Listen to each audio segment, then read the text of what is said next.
Earlier today, I had the pleasure of catching up with a group of cadets from the Air Force Academy, and they were fortunate enough to sit in on a session with John Penny and RareBear. Here's an excerpt of that. And the class is called the Flight Test Techniques course.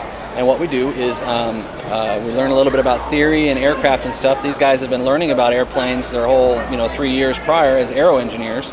But in this class, we go and we actually fly airplanes and try and take data from it. So one of the field trips is to go out and just get a good feel for different aircraft and how they fly and why they fly the way they do, different flight characteristics as well as performance characteristics and such.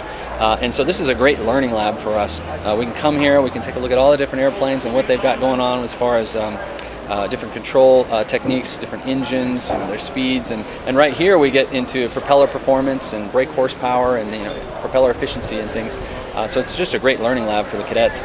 We also try to move the center of gravity aft as far as we can to try to reduce the drag, because the wing is lifting, right? What's the tail doing?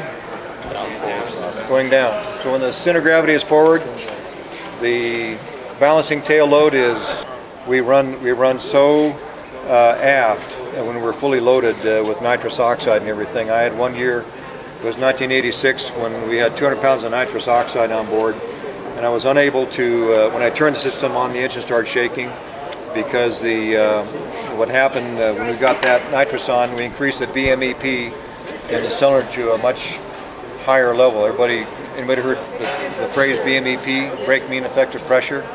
Cylinder pressure increases to the point where the coil, the ignition coil, couldn't jump the gap in the spark plugs, and so the cylinder would start laying down. So I had to turn that system off. So we had to race the whole race with nitrous oxide on board.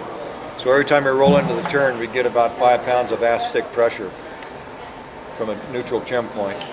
And so I would push forward on the stick on the turns and pull back on the straightaways. Does that make any sense? No, it doesn't. You don't want to fly an airplane that way. That was just a part of what John Penny had to say to the cadets at the Air Force Academy. For the entire interview with John and the cadets, please tune in next month on the Plane and Pilot website. I'm Mark Chiolis from the Reno Air Races.